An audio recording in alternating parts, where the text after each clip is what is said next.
بسم اللہ الرحمن الرحیم۔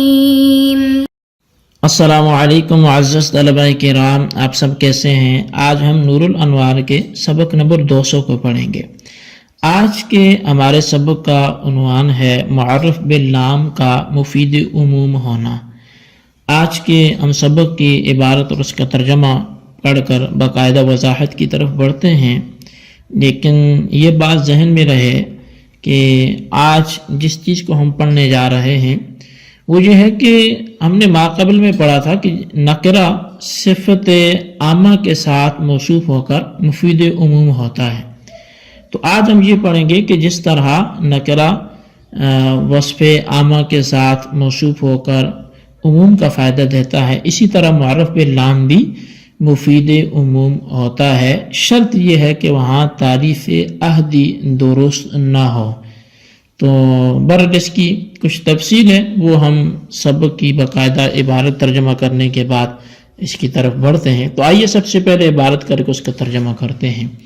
مصنف علیہ رحمہ لکھتے ہیں وَقَضَا إِذَا دَخَلَتْ لَامُ التَّعْرِيفِ فِيمَا لَا يَحْتَمِلُ التَّعْرِيفَ بِمَعْنَى الْعَهْدِ أوجبت العموم، یعنی کما ان النکرۃ اذا وصفت بصفت عامۃ تعم كذلك اذا دخلت لام المعرفۃ في صورۃ لا يستقيم التعريف العهدي اوجبت العموم سواء كان العموم للجنس كما ذهب اليه فخر الاسلام وتابعوه او للاستغراق كما ذهب اليه اهل العربیۃ وجمہور الاصولیین۔ جی فرمایا کہ ایسے ہی جب لام تعریف ایسے محل میں داخل ہو کہ جو تعریف بمعنی عہد کا احتمال نہ رکھتا ہو تو وہ عموم کو ثابت کرے گا، یعنی جس طرح نکرہ جب صفت عامہ کے ساتھ موصوف ہو تو عموم کا فائدہ دیتا ہے، اسی طرح جب لام تعریف ایسی صورت میں داخل ہو جہاں تعریف عہدی درست نہ ہو تو وہ بھی عموم کا فائدہ دے گا۔ اب برابر ہے کہ عموم جنس کے لیے ہو جیسا کہ فخر الاسلام اور ان کے متبعین کا مذہب ہے، یا پھر استغراق کے لیے ہو جیسا کہ اہل عربیت اور جمہور اصولیین کا مذہب ہے۔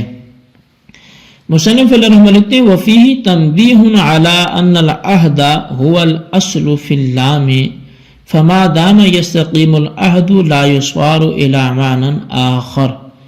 فرماتے ہیں کہ ماتن کے اس قول میں اس بات پر تنبیہ ہے کہ بے شک عہد ہی لام میں اصل ہے، تو جب تک عہد ٹھیک ہو تو کسی دوسرے معنی کی طرف نہیں پھیرا جائے گا، سواء کان عہدا خارجیا او ذہنیا کما ذهب الیہ البعض۔ اب برابر ہے کہ وہ جو عہد صحیح ہے تو وہ عہد سے مراد عہد خارجی ہو یا عہد ذہنی ہو، جیسا کہ بعض اسی طرف گئے ہیں۔ وقیل عہدا خارجیا فقط، اور ایک قول یہ ہے کہ یہاں عہد سے مراد فقط عہد خارجی ہے۔ فإنه الأصل في التعریف والموحود ذہنی فی المعنی کا نکرت، کہتے ہیں وہ عہد خارجی ہی تعریف میں اصل ہے اور جو عہد ذہنی ہے وہ معنی میں نکرہ کی طرح ہے۔ فإن لم يستقم العہد بأن لم يكن ثمه افراد معہودۃ او لم يجری ذکرہ فيما سبق حمل علی الجنس، اور پس اگر عہد ٹھیک نہ ہو بعین طور پر کہ وہاں افراد موحودہ نہ ہو یا ان کا ذکر جو ہے جاری نہ ہوا ہو فیما سبقہ میں، تو پھر اس کو جنس پر محمول کیا جائے گا۔ فیحتمل الادنی والکل علی حسب قابلیت المقام، تو پس وہ مقام کی قابلیت کے حساب سے ادنی اور کل کا احتمال رکھے گا، او علی الاستغراق، یا پھر اس کو استغراق پر محمول کیا جائے گا۔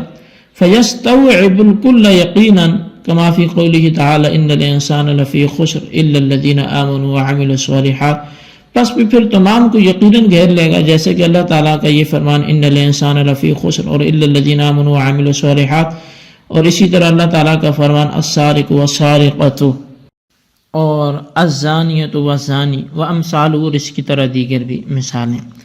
تو جی طلبہ کرام، یہ ہمارے آج کے سبق کی عبارت اور اس کا ترجمہ تھا جو آپ نے سماعت کیا۔ تو آئیے آج کے سبق کی جو وضاحت ہے ہم اس کی طرف بڑھتے ہیں اور سمجھنے کی کوشش کرتے ہیں کہ آج مصنف ہمیں کیا سمجھانا چاہتے ہیں۔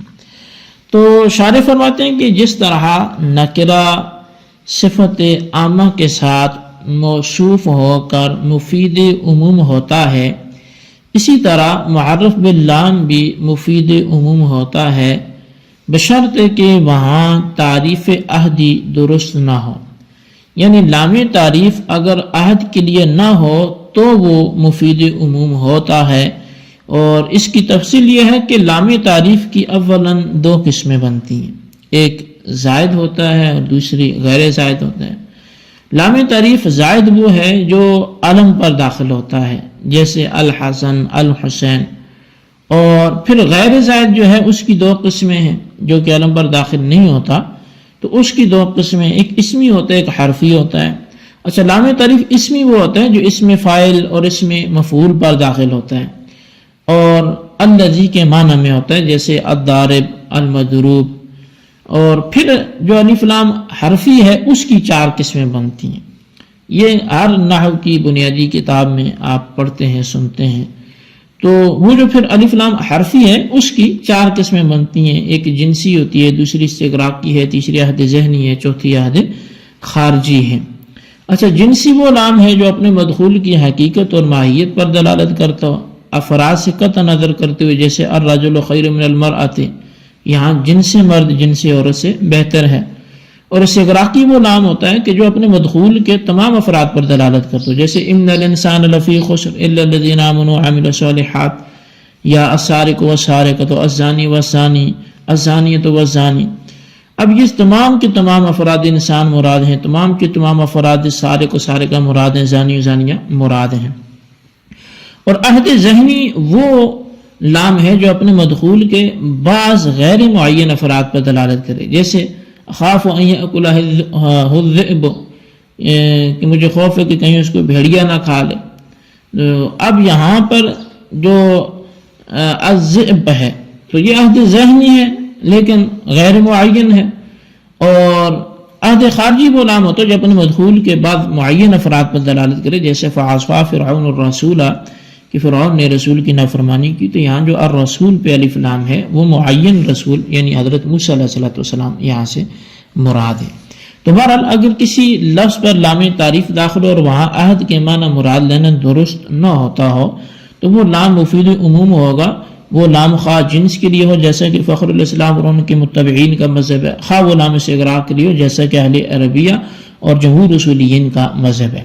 شارح فرماتے ہیں کہ مصنف کے قول فیما لا يحتمل التعریف بمعنى العہد میں اس بات پر تنبیہ ہے کہ لام میں اصل لام عہد ہے، لہذا جب تک عہد کا ہونا درست ہوگا دوسرے معنی کی طرف رجوع نہیں کیا جائے گا، خواہ عہد خارجی ہو یا خواہ عہد سے مراد عہد ذہنی ہو، جیسا کہ بعض کا مذہب ہے۔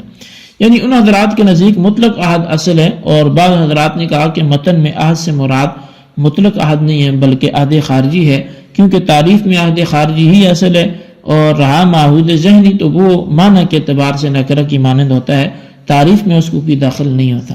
یہی وجہ ہے کہ معہود ذہنی کو نکرہ کے ساتھ بھی موصوف کیا جاتا ہے، اور جملہ جو نکرہ کے حکم میں ہوتا ہے اس کے ساتھ بھی اس کو موصوف کیا جاتا ہے۔ تو بہرحال لام تعریف سے اگر عہد کا لام مراد لینا درست نہ ہو، اس طور پر کہ وہاں اس کے افراد معہودہ نہ ہو یا سابق میں اس کا ذکر نہ ہوا ہو، تو اس صورت میں لام تعریف جنس پر محمول ہوگا اور محل کی صلاحیت کے مطابق ادنا یعنی فرد حقیقی کا بھی احتمال رکھے گا، اور کل یعنی افراد کے مجموعے یعنی فرد حکمی کا بھی احتمال رکھے گا۔ چنانچہ معرف باللام جنس اگر دلائل و قرائن سے خالی ہو تو اس کو ادنا یعنی فرد حقیقی پر محمول کیا جائے گا، کیونکہ فرد حقیقی متیقن ہوتا ہے، اس لیے کہ اس کے نیچے کوئی فرد نہیں ہوتا۔ اور اگر دلائل و قرائن مثلا نیت وغیرہ موجود ہوں تو اس کو فرد حکمی یعنی کل افراد کے مجموعے پر محمول کیا جائے گا، اور یا عہد کے معنی درست نہ ہونے کی صورت میں لام تعریف کو استغراق پر محمول کیا جائے گا، اور لام استغراق یقینی طور پہ تمام افراد کو گھیر لیتا ہے، جیسا کہ ان الانسان لفی خسر میں انسان کے تمام افراد مراد ہیں، اور اس کی دلیل الا الذین آمنوا کے ذریعے استثناء کا درست ہونا ہے، کیونکہ استثناء اسی وقت درست ہو سکتا ہے جبکہ انسان اپنے تمام افراد کو محیط ہو۔ اور السارق والسارقۃ اور الزانی تو والزانی میں بھی لام تعریف استغراق کے لیے ہے۔ لام تعریف جنس پر محمول ہو یا استغراق پر محمول ہو، دونوں صورتوں میں وہ عموم کا فائدہ دے گا۔ جی طلبہ کرام، یہ ہمارے آج کے سبق کی عبارت ترجمہ اور اس کی وضاحت تھی جو آپ نے سمجھنے کی کوشش کی اور آپ نے سماعت کی، اس کو اچھی طرح سمجھیں، خلاصہ رجسٹر پر نوٹ کریں، بالخصوص ان سوالات کے جوابات بھی دیں۔ سوال نمبر 1 یہ ہے کہ زائد اور غیر زائد میں کون سے الف لام آتے ہیں، اس کی وضاحت کریں۔ اور سوال نمبر 2 یہ ہے کہ اخاف ان یأکلہ الذئب میں الف لام کون سا ہے اور کیوں ہے، وضاحت مفہوم کے اعتبار سے کریں۔ اللہ تبارک و تعالیٰ سے دعا ہے جو کچھ ہم نے پڑھا سنو سے یاد رکھنے کی توفیق نصیب فرمائے، آمین بجاہ النبی الامین صلی اللہ علیہ وسلم۔